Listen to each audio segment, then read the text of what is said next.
Hello,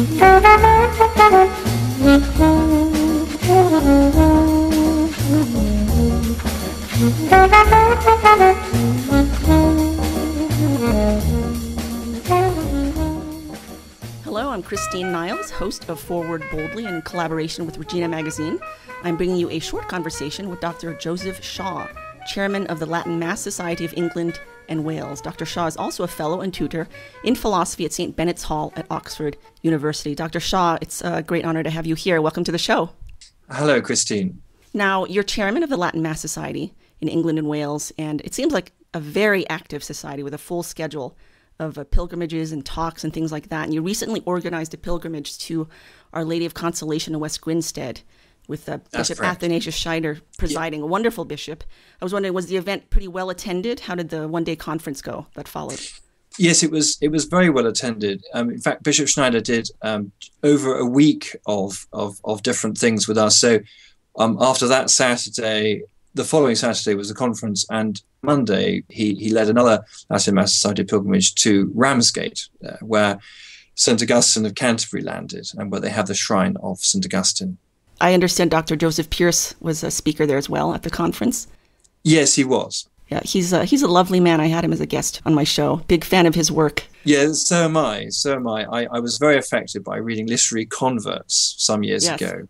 Yeah. And I was delighted that he was able to come and talk to us. That's wonderful. And he's got a very interesting background as well, doesn't he? Coming yes. As a skinhead racist and then becoming a devout Catholic. Yes, indeed. That's right. It's fascinating. He also spoke to the Catholic Writers Guild. That was very interesting. We managed to give him some wider exposure. Wonderful. Now, what did Bishop Schneider speak about?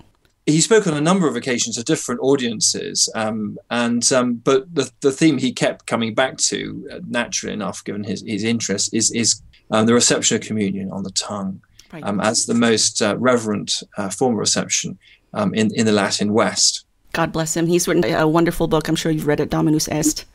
Yes, and he's now got another book out, Corpus Christi, which is on the same theme. It's splendid. It's both the books are quite short, so they're not a massive undertaking to read. It's very nice. Wonderful. Now you have an annual pilgrimage to Walsingham as well for the Virgin of England.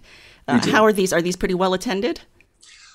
The pilgrimage to Walsingham is something that the Latin Mass Society has been doing since 1972. So since very near the beginning of the existence of the Latin Mass Society, and indeed of the whole liturgical revolution. But only a few years ago, we decided to make it a walking pilgrimage. So now a group of us walk from Ely to Walsingham, which is a distance of 55 miles. So we do it over 2.5 days. It's inspired by a number of walking pilgrimages around the world, notably the Chartres pilgrimage, which is even longer, and Paris to Chartres. And there's a one in Australia called the Christus Rex pilgrimage, which some of the first organizers of our pilgrimage had experienced. So it's all over the world. This is something which traditional Catholics are rediscovering as a way of doing a pilgrimage in a particularly intense way. And it's very, very appealing to young people especially. Right. I was looking at some pictures of the pilgrimage, and in one of them, there's a Marian procession through the streets, and I was wondering, what is the general reaction from onlookers when they see this? Yes. The last stage of the pilgrimage, we carry a processional statue of Our Lady of Walsingham, and we walk the last mile with candles and acolytes and singing and everything. And Walsingham, of course, is a place which is relatively used to pilgrimages. There are a lot of pilgrimages there, but I think we are pretty unique in the way that we arrive. And people are amazed. And we have processions a little bit like this in other cities as well. In York, in Oxford, there's a big procession that takes place in London. You hardly ever see hostility, but you just see amazement, and people have no idea that Catholics are still around and still do this. Right, exactly.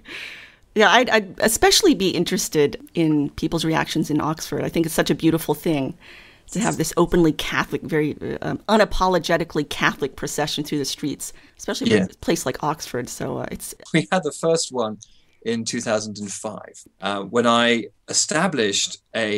managed to organize a plaque to mark the site of the martyrdoms of 4 Catholics, 2 priests and 2 laymen, in Oxford itself. So on the corner of Oxford Street is the site where these gallows used to be. And over a number of years, we went there as pilgrims, and then finally I managed to get a plaque erected there and blessed by one of the auxiliary bishops of the diocese. So that was great fun. And that was many people wanted to talk to me about that in Oxford, the local press, even the BBC radio. It was great to remind people of these martyrdoms. Absolutely beautiful. I want to turn to a very interesting article in the Telegraph, recently published, titled "How a Protestant Spin Machine Hid the Truth About the English Reformation." I appreciated it, especially in a secular paper, because it highlighted the work of historians in the past several decades, actually further than that, back to Hilaire Belloc and that time, in putting the lie to this pervasive notion that Catholicism is essentially un-English. It's just not an English, thing, and it doesn't belong in England and never had a place in England. And of course, historians have shown that England was actually very robustly Catholic under the reign of Henry VIII, that Catholicism was thriving, flourishing. There was no evidence of any real discontent among the people with their church, and it really took years of brutally quashing the faith by those in authority in order to stamp out Catholicism violently, really. It was very much a top-down imposition, not a bottom-up movement. As a Catholic in England, what are your thoughts, especially there in Oxford, on the perception of Catholics today, especially Catholics like you who are so unapologetically Catholic and you support, the authentic, robust, traditional Catholic faith? I know that Catholics are still very much in the minority, but have you ever experienced any kind of hostility or prejudice, or would you say there's more indifference? Well, Oxford is a very interesting city to live in as a Catholic, because it was a centre of Catholic resistance at the time of the Reformation, a centre of support for Queen Mary Tudor when she came to the throne. And it was a place where many Catholic martyrs at least passed through. In fact, a number of them converted or reconverted to the Catholic faith while in Oxford under the influence of Catholic academics.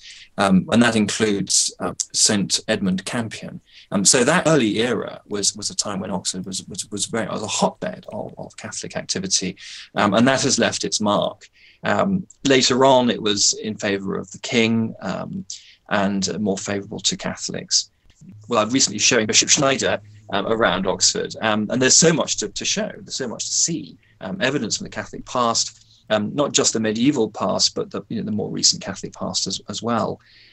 In Oxfordshire, there are a number of houses where the Mass has always been said, right through the period of persecution, such as Maple Durham House, south of Oxford, where there was a chapel, first of all, in the attics, a secret chapel, and later on, when things were easier, they built a chapel attached to the house, where Mass is still said today.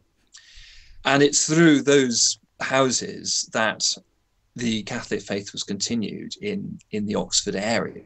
And in some of the inns and public houses in Oxford, where Mass was celebrated in the cellars of the what is now the Mitre Inn in the Oxford High Street. And so by the time that John Henry Newman became a Catholic, there was already a chapel in Oxford.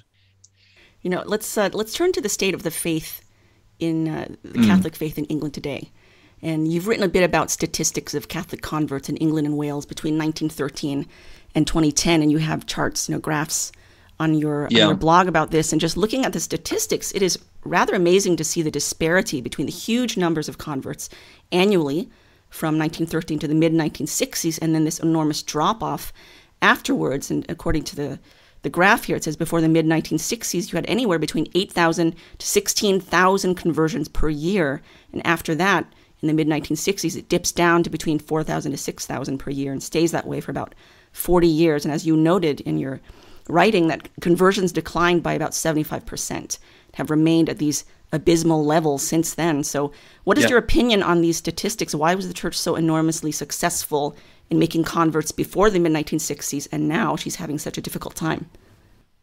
According to the sociologist Anthony Archer, who did a study on this, published in the 80s, called Two Catholic Churches, the Catholic Church before the Council was particularly attractive to working class English people, as well as the Irish immigrants who arrived in England from the 1840s onwards, because it wasn't associated with the establishment.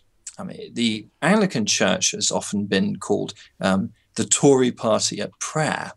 And it's true that there's a very close association between the Anglican Church and the English establishment, particularly the landed gentry, so landowning aristocrats and the monarchy.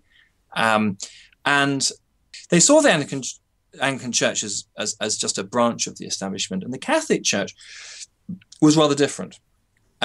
It wasn't part of that establishment at all.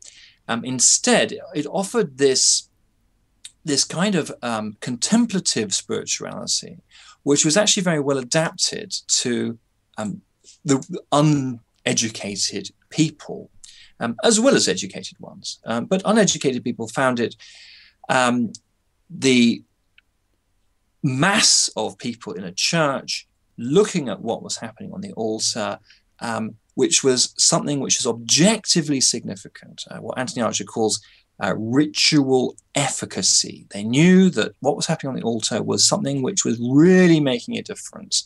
So Christ was coming down into the little white host. And that's something which appealed to them, because it's not just appealing at an intellectual level. It's actually saying, this is something extraordinary which you can see, which you can contemplate in your heart. You don't have to be thinking about all the words and the complicated theological concepts. You can just see it happening. So on the one hand, it's not establishment. On the other hand, there's this kind of spirituality which is appealing to them. And there's also this sense of continuity with the distant past. The Catholic Church as the continuity, in continuity with the medieval church. So, if you know anything about the medieval church, you know that they had services in Latin, they had these old churches which looked a certain way, they talked about the Mass. Well, that's what is still happening in the Catholic Church. And in the late 19th, early 20th centuries, Catholic apologists would talk about this a lot. They would talk about how clearly the Catholic Church is the same church as the medieval Christian church in England. So the Anglicans often like to say, well, we are the Christian church in England. We are the Church of England. We're simply the church in England. But they couldn't really argue that effectively, because there was obviously a great discontinuity between what they were doing in terms of liturgy and what had been done before the 16th century. So what happened in the 1970s is you have a form of liturgy being established which is actually rather more appealing to middle class, according to Anthony Archer. So it's appealing to people who like to the sense of intimacy, and they like to articulate their feelings to each other. They like the idea of house masses and small groups and perhaps charismatic groups, little prayer meetings. They like the idea of being involved in parish life in the sense of being part of the fundraising committee or the flower rota or something like that. And the liturgy in English was something which appealed to this somewhat more intellectual approach to the faith. There's a paradox. Of course, you would say the traditional Mass is more theologically kind of rich, more complicated, and the English liturgy, especially until we got the new translation, I mean, it was rather banal. But of course, having it in Latin meant that you can engage with the Mass at different levels. So you can engage with it in a completely wordless way, in a way that's contemplative.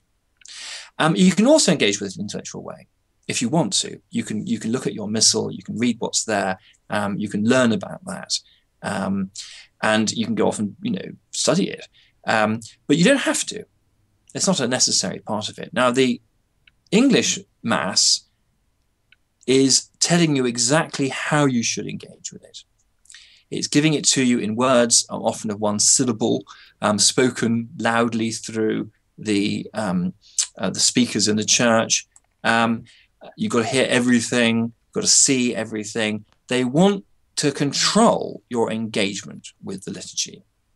At the same time, the church, through this ecumenical effort to let's be nice to Anglicans, let's not stop being rude about them all the time, and let's become part of the establishment. Let's have meetings with Anglican bishops, let's have meetings with government ministers, let's join committees to talk about state education. The Catholic Church in England and Wales has joined, to an extent, the establishment. It's no longer a refuge for people who feel excluded, as it was in the late 19th century and the early 20th century. It's now a branch of the establishment, and and you can see some of the same attitudes and way of looking at the world in Catholic institutions, the Catholic Bishops' Conference and so on, and that you find in the public sector in England. And that's something which, in some ways, it represents a great achievement, that we finally kind of lost the attitude that we were kind of untouchable and people couldn't talk to us, and Catholics shouldn't be officers in the army because you couldn't trust their loyalty, all that kind of thing. That's gone. Well, that's nice, obviously, in itself, but it's also a price to pay for joining the establishment, which is that you can't criticize it too much. You get drawn in, and then people start identifying you with the problems which flow from those sorts of attitudes and those sorts of way of looking at the world, the public sector attitude. Let's turn to the state of the faith today. You've written quite a bit about that on your blog.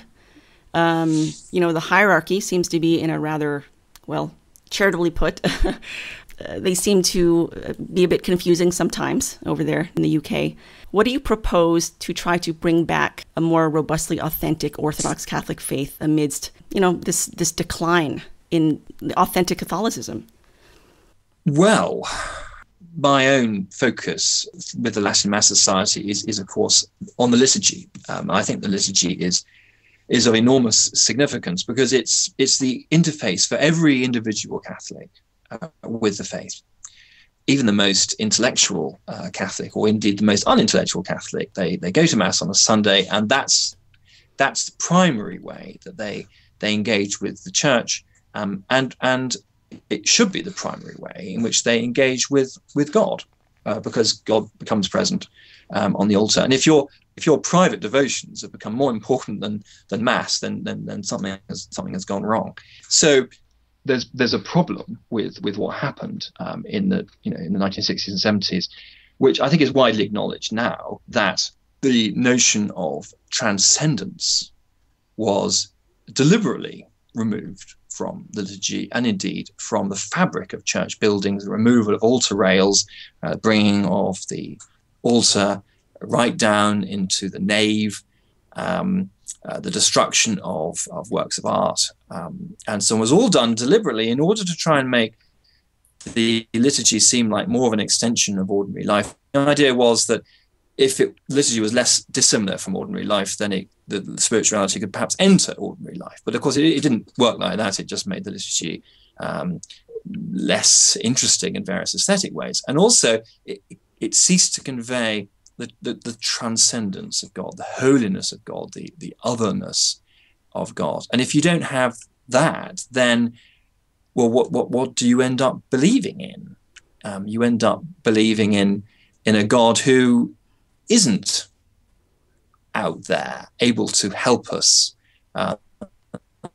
the God of miracles, the God of history, you end up believing in, well, you can easily end up believing in something rather more wishy-washy. So that's one aspect of it. I mean, you asked about the hierarchy. Of course, in different countries, the national character is reflected in the hierarchy. And in Scotland, which is really not very far away from us, the bishops in Scotland have often been much more forthright in dealing with government than the bishops in England. And it's interesting to make that contrast, because it's not just a kind of disease of the United Kingdom. It's something which is very specific to the political culture in England and Wales, the way that Catholics see themselves and have seen themselves sometimes for a long time, and the sorts of people who were appointed bishops as well. Another aspect was the converts. Often they were very much more militant, people like Newman. And another aspect was the Irish immigrants, and in the working class in general, who, again, had a rather different perspective, much less concerned about joining the establishment and so on. What seems to have happened since the council is that this notion of keeping your heads down, joining the establishment, taking your place at the table with the government and government bodies, especially in the area of education, seems to have become the kind of the official policy of the bishops. And although it has this long historical pedigree, this policy, there's a danger that as the government becomes less and less Christian, less and less tolerant of Christian values, then it becomes more and more difficult to maintain this attitude. And the attitude of the Scottish bishops, which has always been rather more feisty, is perhaps has value. They are conscious of their role as representing a body of ordinary people, and they're quite happy to stand up to the politicians and tell them where to get off. England, of course, you have to remember that the number of Catholics in England is very small relative to the population. So maybe 8%.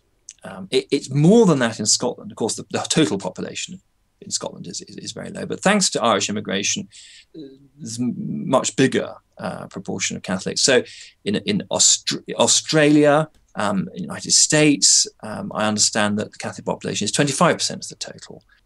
It's a completely different situation. So you look around the English-speaking world, England is unusual in having such a low number of Catholics in England and Wales, and it does make us weak.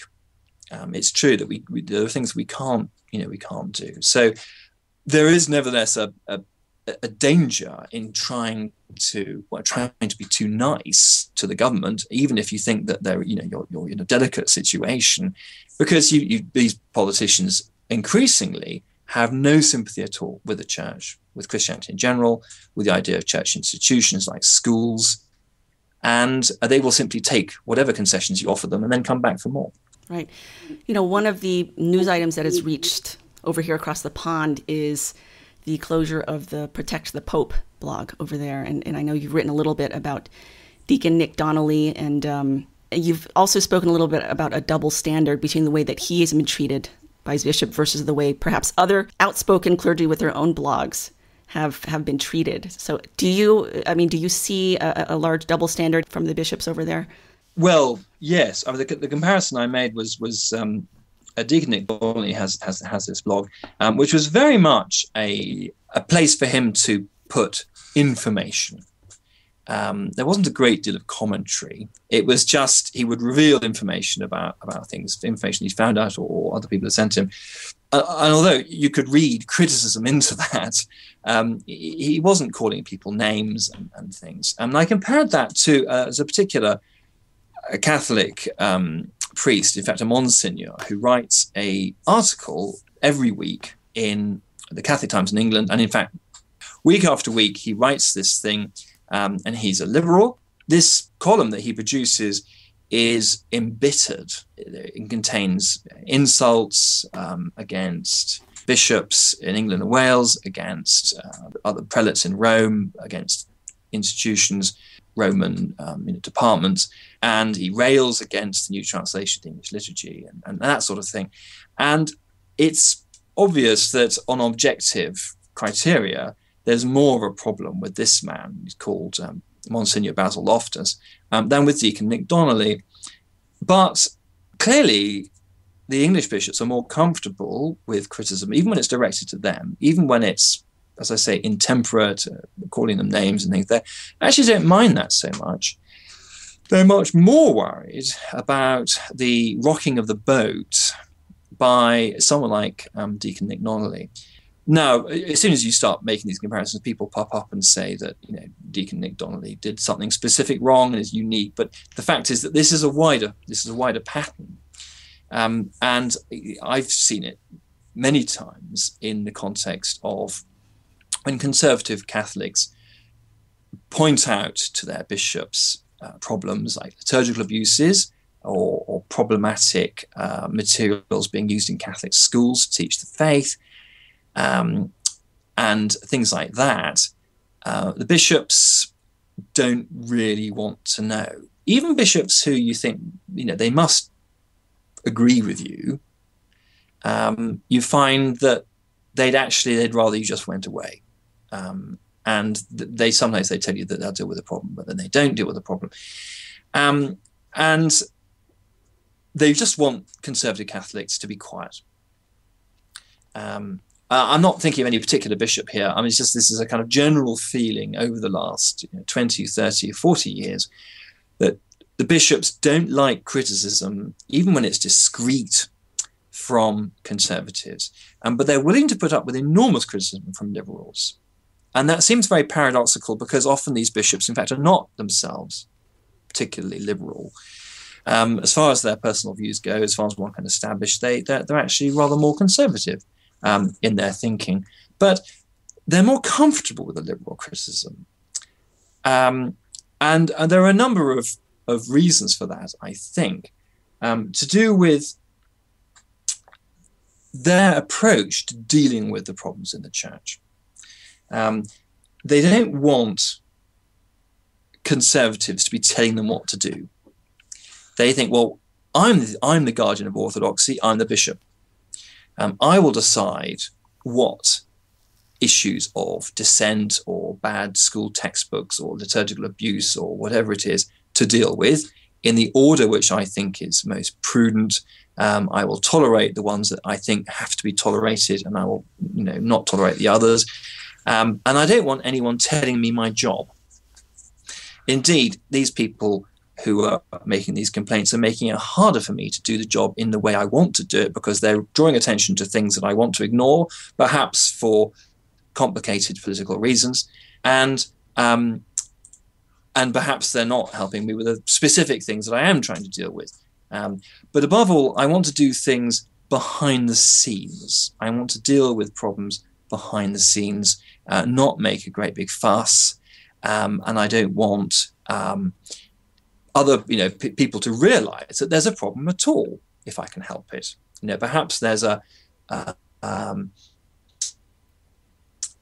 liberal priest in charge of my diocese's schools or catechetical program or something like that, and I want to quietly move him to another job without a fuss, because I don't want to have a public battle with liberals. And one reason for that is because they think, with some justification, that the liberal priests that they've got to deal with have friends in the secular media, perhaps even in the government.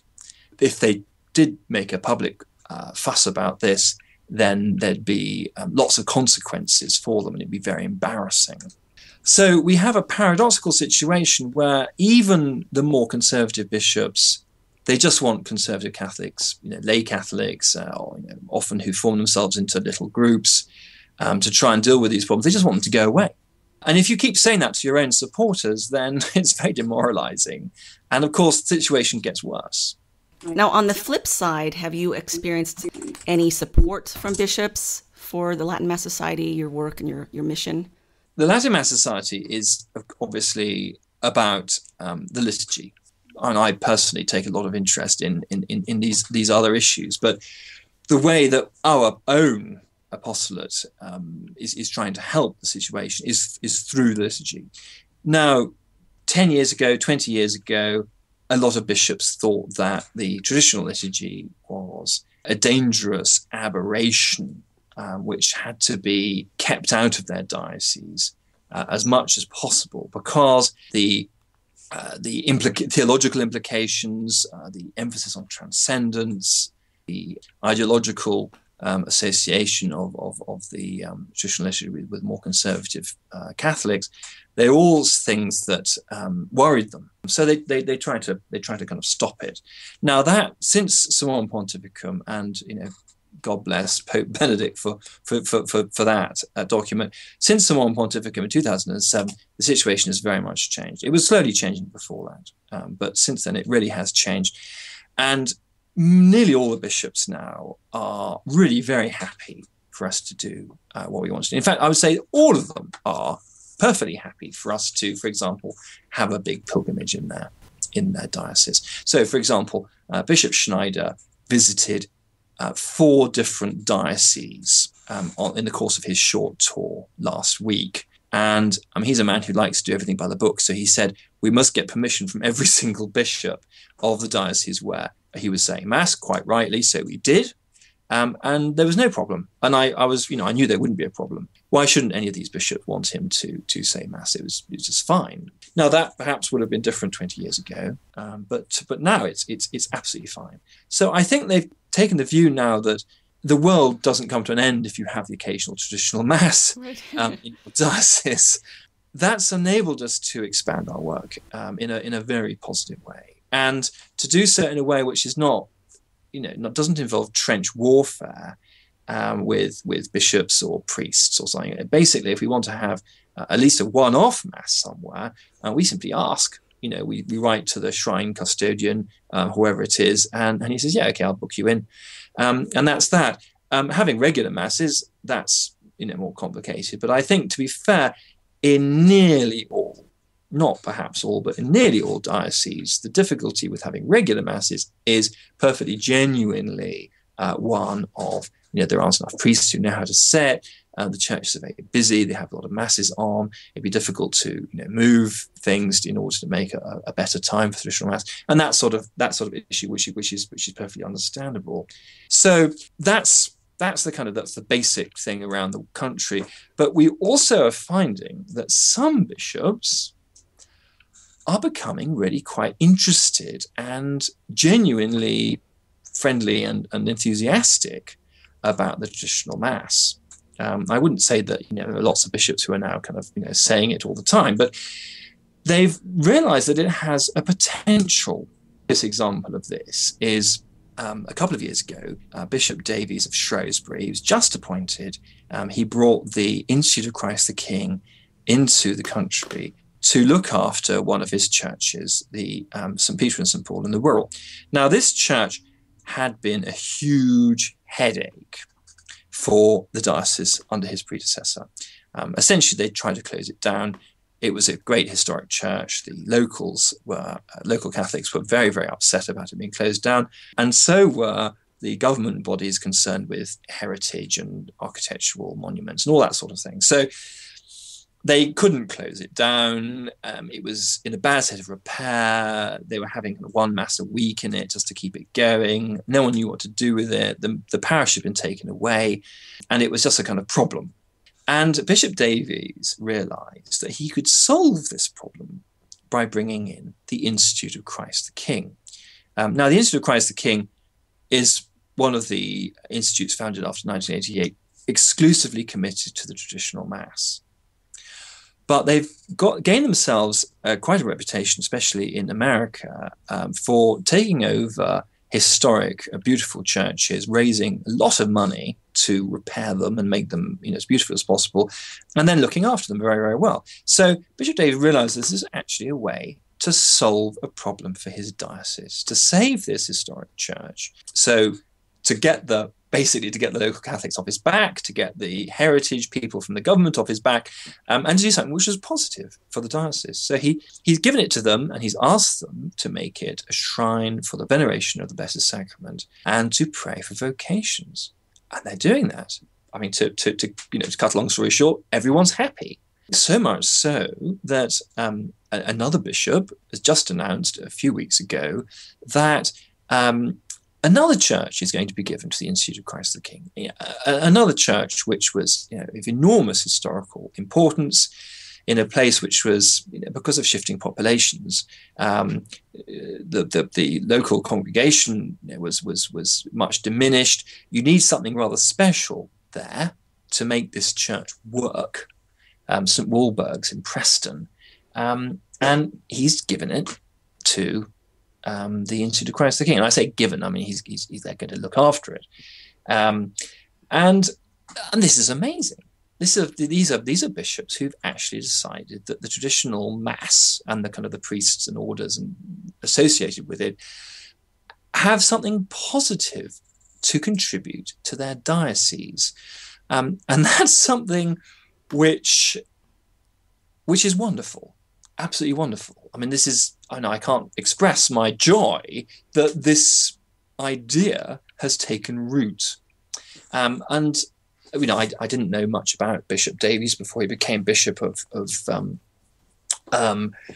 Shrewsbury Diocese, where the Church of St. Peter and St. Paul in the Wirral was located.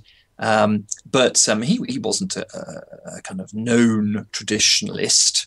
And perhaps if he had been, he would have been made bishop. Right. But he's open-minded, and now he has in fact himself learned to say the traditional mass. Oh. And now Bishop Campbell in Lancaster Diocese, where Preston is located, he's gone down the same road. And there's a parallel, of course, with the new oratories of St. Philip Neri being established in England. 2 new oratories have recently been established. And again, to save important churches and also to bring in priests to dioceses, especially in the north of England, which are very, very short of priests. Real problem of vocations there. And the oratories, which are conservative in a kind of broad sense, but also they offer the traditional mass as part of what they do. They're going to go in and ginger up the church in those dioceses. So now this is a new thing. It's a very, very positive thing. I don't want to say that no one apart from traditionalists have anything to contribute to the church. That would be silly. I would like people to recognise that the traditionalists have something to contribute, and we're not just about bringing the nostalgic mass to people living in old people's homes. Right. That isn't what that's not all we do. We've got something to contribute to the church in the 21st century for everyone, and that's beginning to be recognised. And that's a new thing for England, and that's really wonderful. From now on, we can do amazing things because we're on a real roll with this. It's going to be introduced to vastly more people, and of course we're seeing many vocations to the traditional orders now that they're established, because the Fraternity of St. Peter is also established in England, in Reading, and they've been getting many vocations. More than 10 young men now studying for the Fraternity of St. Peter. From England, which many dioceses would be extremely envious of. Wow, well, that's all very, very encouraging. Thank you. And I want to thank you as well for doing your part in supporting and promoting the authentic Catholic faith over there in England. Looks like just a wonderful, wonderful society over there. Could you tell people where they can learn more about the Latin Mass Society of England and Wales online? Yes, our website is www.lms.org.uk. Just Google Latin Mass Society or LMS Chairman, which will take you to my own blog. We have a magazine, which you can look at least part of it online, and you can look at our activities and indeed take part in them. An event like the Walsingham Pilgrimage, for example, attracts people from all over the world, and we're going to have a contingent, I understand, from the United States this year. Do come and walk with us from Ely to Walsingham if you're reasonably young and reasonably fit, and it's a wonderful experience. And it's not quite as hard work as the Paris to Chartres pilgrimage, which is, I'm going on it myself in a couple of weeks. Oh, okay. Wonderful. It's very hard work. Well, I would be there in a heartbeat if I had the means and if I didn't have 4 little children. Right. Thank you so much, Dr. Shaw. It was a pleasure speaking with you today. Thank you again for all your good work over there. Well, thank you very much, Christine, and God bless your apostolate too. Thank you. Signing off, I'm Christine Niles. Remember that you can find more about our network and access all our archived shows at forwardboldly.com. Please also check out our podcasts at the Regina Magazine blog, found at blog.reginamag.com. Thank you so much for listening. And in the words of Saint Joan of Arc, in God's name, forward boldly.